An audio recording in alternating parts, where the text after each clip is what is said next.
Bienvenidos amigos a un nuevo programa de Salud TV. En el día de hoy vamos a empezar hablando sobre el Parkinson.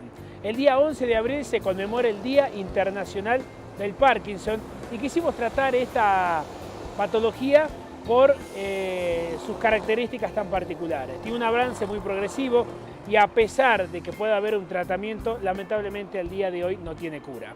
Está el Parkinson juvenil también, ¿no lo han sentido nombrar? Bueno, vamos a contar en detalle desde el punto de vista neurológico y desde el punto de vista kinesiológico, cómo se trabaja con un paciente que sufre esta patología. Con este tema iniciamos un nuevo programa de Salud TV.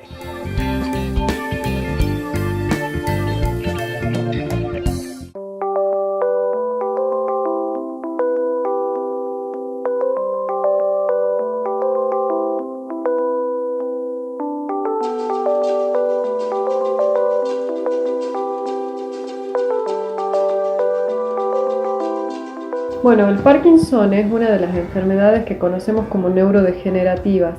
Son enfermedades en las que por algún motivo que no sabemos bien exactamente dónde comienza, sabemos que tiene un origen genético, pero también se cree que hay algún factor ambiental, algo desencadena que ese gen se active, se empieza a depositar una sustancia que va destruyendo las neuronas.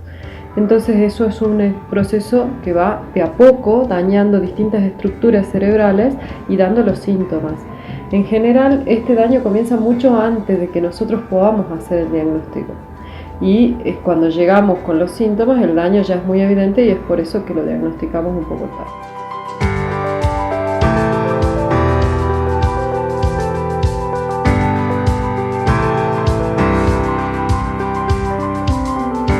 El Parkinson, los primeros síntomas que tienen y el síntoma cardinal, el más importante, es la lentitud en los movimientos. El paciente está mucho más lento para realizar sus actividades diarias.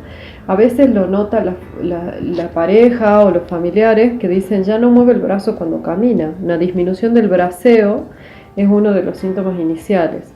Ese es el síntoma cardinal. También pueden tener temblores, pero no todos los pacientes con Parkinson tienen temblor. Porque muchas veces creían, sí, los pacientes que si tienen temblores porque tiene Parkinson. No, hay Parkinson que tiemblan y hay temblores que no son Parkinson.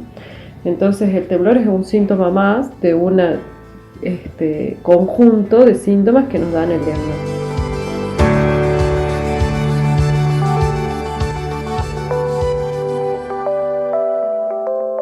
El diagnóstico es clínico. El diagnóstico del Parkinson es clínico. Muchos piensan que, bueno, con un estudio, una resonancia, si las resonancias son normales, no es Parkinson y no. Los estudios en general son todos normales. El diagnóstico se basa en la exploración, en una anamnesis dirigida específicamente en la experiencia de quien lo revisa. Los neurólogos son los especialistas que tienen más experiencia y yo me dedico exclusivamente casi al Parkinson y los movimientos anormales porque nos hemos ido como dividiendo en una subespecialidad.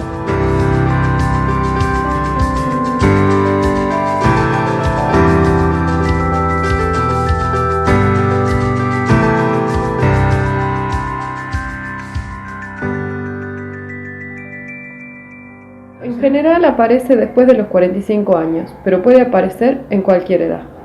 Después de los 20 años hasta los 80. Tengo pacientes que tienen 28 años, 25 años.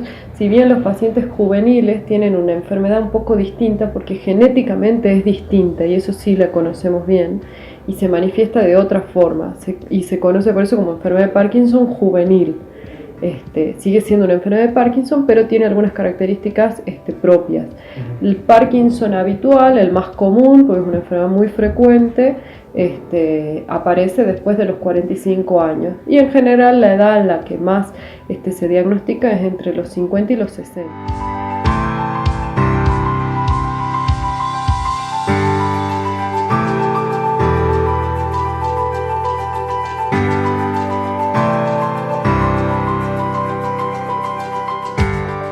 Lamentablemente no se cura, pero afortunadamente tenemos un gran arsenal de tratamiento para manejarlo y hoy en día en nuestro país está disponible la cirugía de Parkinson.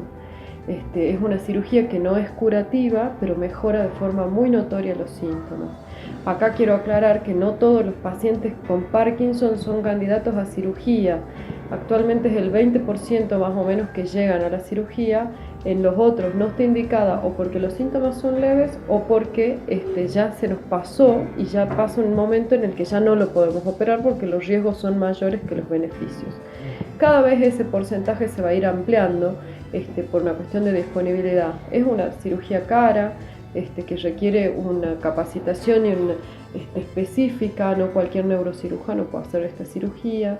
Es una cirugía que requiere toda una programación importante de mucho detalle y por eso es que se selecciona el paciente de forma muy rigurosa para que después no tengamos problemas. El paciente que no está bien seleccionado en general después de la cirugía se complica.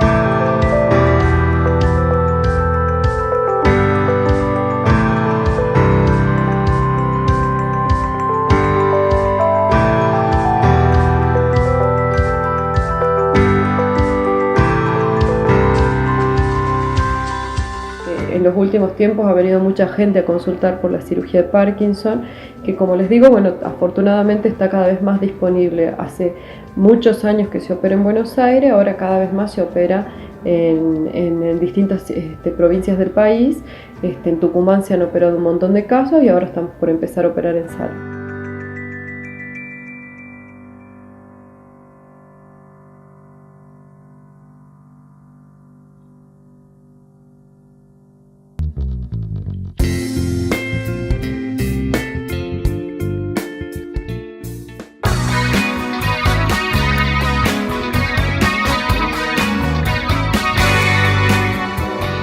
Bueno, la enfermedad de Parkinson, si bien tiene muchas complicaciones, la que más se conoce y la que más se nota es la complicación motriz, porque es una enfermedad neurodegenerativa que afecta sobre todo a la parte motriz y por eso es fundamental que intervenga un kinesiólogo que esté especializado en lo que es rehabilitación neurológica.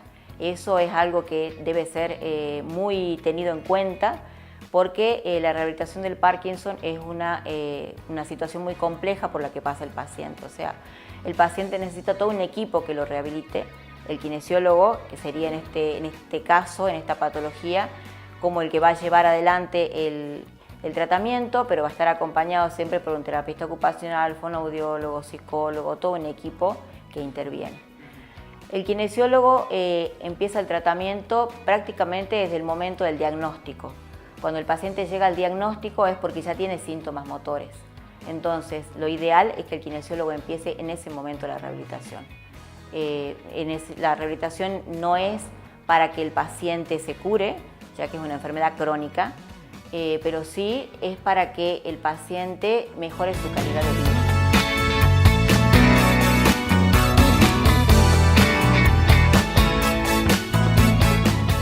Hay ejercicios específicos, sobre todo que apuntan a lo que es mantener el tono muscular, la movilidad del paciente, controlar la movilidad del paciente, porque el paciente con la medicación que toma, indicada por su médico neurólogo, puede tener mucho temblor, mucha rigidez. Para tratar de controlar el temblor, a veces la medicación hace que los músculos estén muy espásticos, muy duros. Entonces, la rehabilitación lo que hace es tratar de mejorar la movilidad. Al mismo tiempo, la rehabilitación también influye en lo que es la capacidad respiratoria, lo que es las actividades de la vida diaria, poder levantarse de la cama, poder sentarse, vestirse. Esas cosas que nos parecen a nosotros que son automáticas, que las hacemos automáticamente, para el paciente no es así. Tiene que reaprender a hacer todo.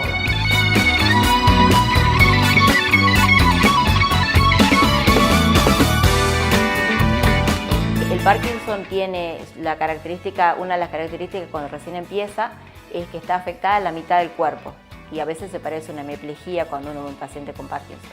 Pero en realidad el Parkinson empieza así, afectando solo una mitad del cuerpo. En ese momento se trabajará parecido a lo que se trabaja con los pacientes con ACV, se trabaja con todas estas descargas de peso, tratamientos para tratar de compensar las dificultades que haya en un lugar y en el otro, pero se trabaja fundamentalmente con las habilidades que tiene el paciente en ese momento y de ahí se parte. Los objetivos van a partir de las habilidades que tiene el paciente. Como le decía, es a partir del diagnóstico es lo ideal para tratar de retrasar la aparición de los síntomas que son más molestos. Se retrasan los síntomas, no es que se curen los síntomas, pero la rehabilitación motriz es fundamental. Así como la medicación, la rehabilitación motriz también es fundamental.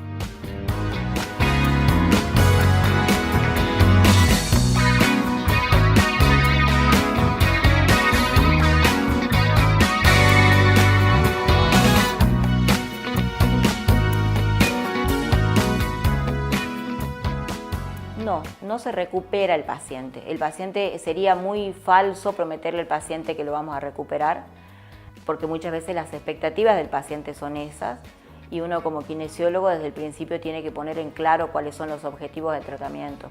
El objetivo no es recuperar al 100%, sino tratar de conservar la funcionalidad que tiene en el momento, tratar de conservarla y mantenerla el mayor tiempo posible. Nosotros en el tratamiento lo que hacemos es justamente conservar la funcionalidad, tratar de conservar la funcionalidad. Nosotros no trabajamos sobre un músculo aislado, sino sobre una función. No trabajamos sobre una pierna o sobre un cuádriceps, sino sobre la función que sería la marcha, ¿no es cierto? El equilibrio. Por eso también dentro del tratamiento también tenemos ejercicios o actividades que mejoren el equilibrio. Hay un área de la kinesiología que también se llama rehabilitación vestibular, que trabaja sobre el equilibrio y la coordinación, y la aplicamos también en rehabilitación de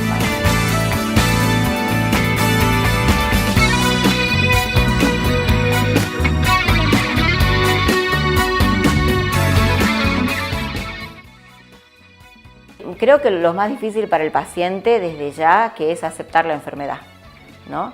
Hay pacientes que muchas veces requieren acompañamiento psicológico porque el paciente cuando se entera de su diagnóstico, como creo que lo hace la mayoría, es buscar en internet cuáles son las expectativas que hay con respecto a esta enfermedad. Y el paciente le cuesta mucho aceptarla. Por lo tanto, sí, con respecto a la pregunta que me hiciste hace rato, el paciente cree que viene a recuperarse, ¿no? Entonces hay que dejar en claro desde un principio cuáles son los objetivos, hablar con el paciente, seguramente que ya el médico le explicó, pero muchas veces el paciente va buscando el lugar donde le van a decir que se va a recuperar y que va a volver a su vida antes de la patología.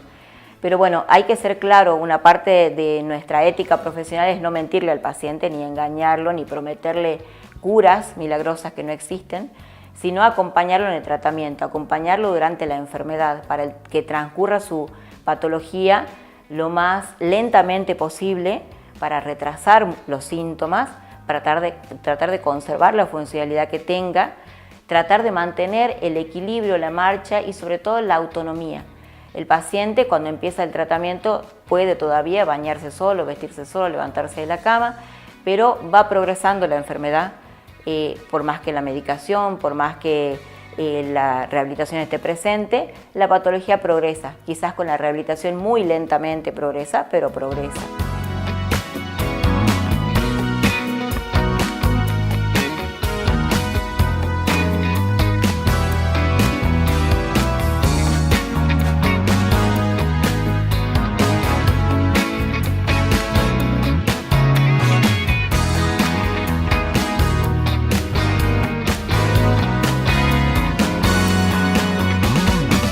De la pausa, amigos, momento de darle paso a nuestros auspiciantes y enseguida continuamos con mucha más información.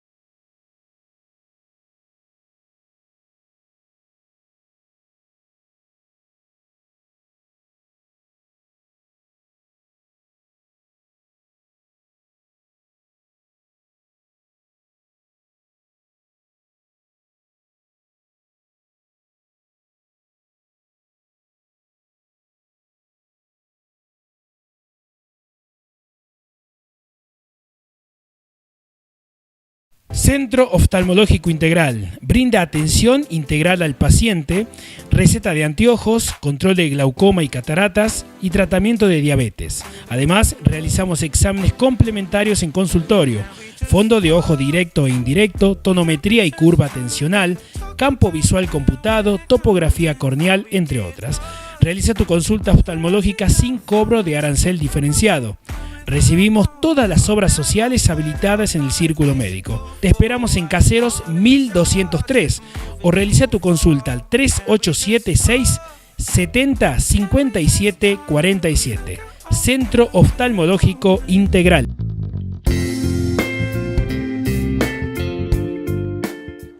Continuamos, amigos, hablando de anemia en este caso. Vamos hasta el Colegio de Nutricionistas para conocer en detalles a qué se refiere justamente esta patología, quiénes la padecen, cuáles son los síntomas más comunes y de qué manera se puede llevar a cabo un tratamiento. En la siguiente entrevista desde el Colegio de Nutrición nos hace referencia a anemias nutricionales, el siguiente tema para poder seguir compartiendo nuestro programa.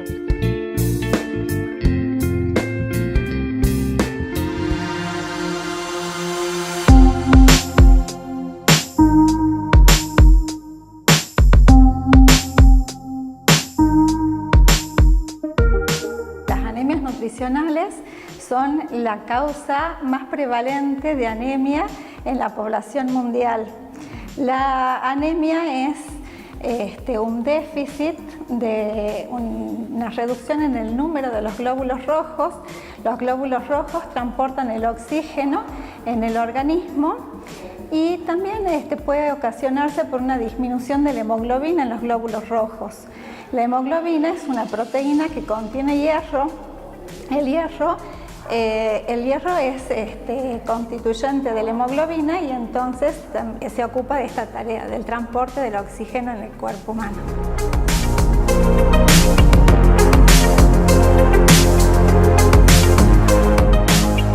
Para el diagnóstico de la anemia se hace un examen de laboratorio donde la hemoglobina puede tener una concentración de menos 13 miligramos por decilitro en el hombre o de menos 12 miligramos por decilitro en la mujer.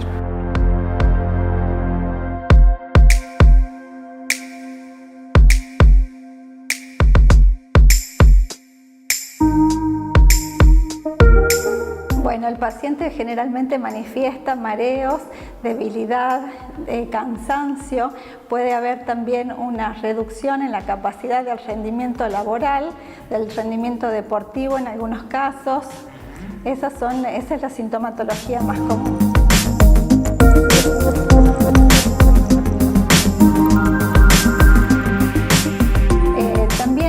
La anemia puede ocasionarse porque haya inhibidores de la absorción del hierro en la alimentación. Por ejemplo, el calcio, ¿sí? Entonces, ¿qué se recomienda a las mamás? Se recomienda que distancie los alimentos que son fuente de calcio de los que son fuentes de hierro, ¿sí? Por lo menos 2 horas. También otros alimentos como por ejemplo el té, el café o el mate que contienen taninos, ¿sí? Los oxalatos que están en algunas verduras, ¿sí? Y los fosfatos que se encuentran en la yema de huevo, ¿sí? Entonces también existen alimentos que van a favorecer la absorción del hierro. Por ejemplo, que son aquellos que tienen vitamina C. Entonces se sugiere la incorporación de jugos de fruta, de tomate, de cítricos, que van a permitir mejorar la absorción de los alimentos.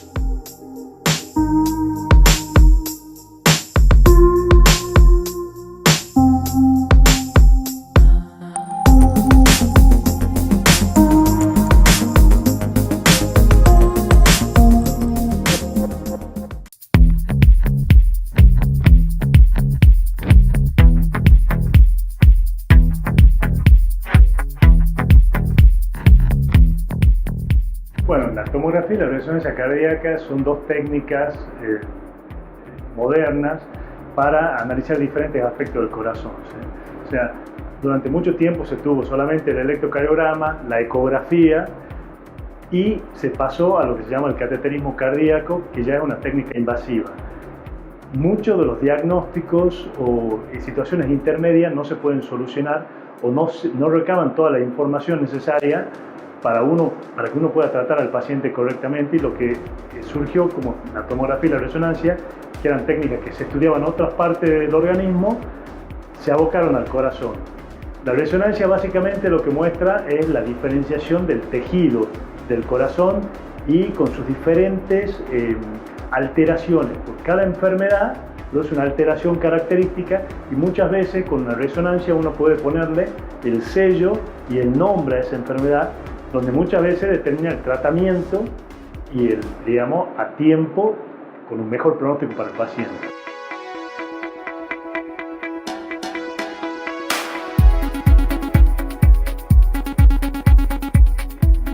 Comenzó para el estudio de algunos casos puntuales, pero ahora se extendió a toda la enfermedad cardiovascular, la cardiopatía congénita, la enfermedad coronaria, o sea, los pacientes que tienen infarto o enfermedad de las arterias del corazón, y lo que se llama las cardiopatías dilatadas. Por ejemplo, en nuestra zona muy común, el Chagas, o lo que es muy frecuente, la amiloidosis cardíaca, diferentes enfermedades cardíacas que tienen que terminar estudiándose con una resonancia magnética. Y hablando de la enfermedad coronaria, la tomografía multicorte, que se puede hacer solamente con un tomógrafo de 64 cortes al menos, o sea, de 64 detectores, digamos, y radiadores que producen la imagen de forma, en 15 segundos uno puede ver cómo están las arterias del corazón sin exponerlo al paciente a un cateterismo que es invasivo y que tiene algún riesgo, aunque sea bajo, de complicaciones, pero siempre hay un riesgo inherente al procedimiento invasivo, ¿no?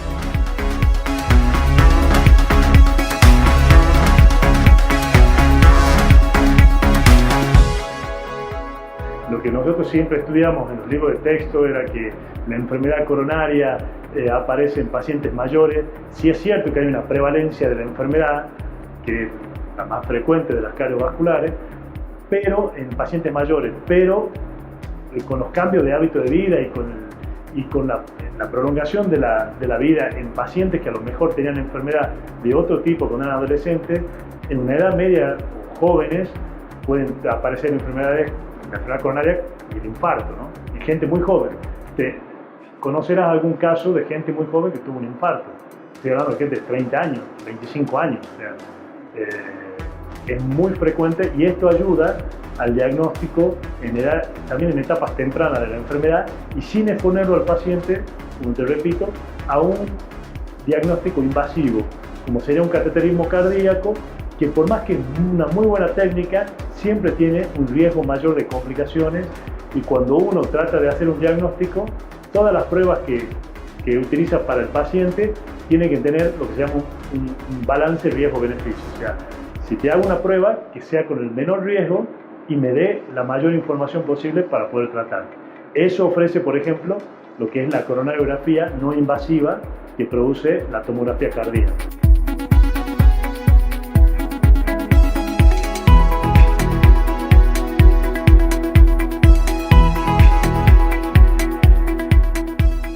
Tenemos el tomógrafo de 64 cabezales, multicorte, General Electric, que permite el estudio de las arterias coronarias con una claridad realmente impresionante y además permite, con un software especial que se utiliza para cardiovascular, la medición de todas las arterias del organismo, la reconstrucción tridimensional del corazón, la reconstrucción tridimensional de varios órganos, también del intestino. Con este equipo se puede hacer, por decirte un ejemplo, una endoscopía virtual, una colonoscopía virtual también.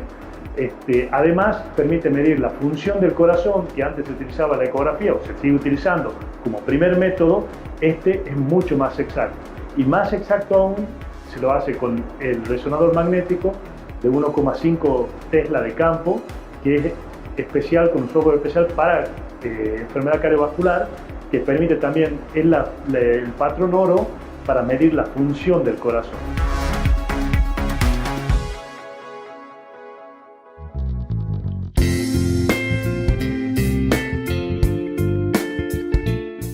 Llegamos, amigos, al final del programa. Como siempre, agradecerles a ustedes por su participación, por estar del otro lado.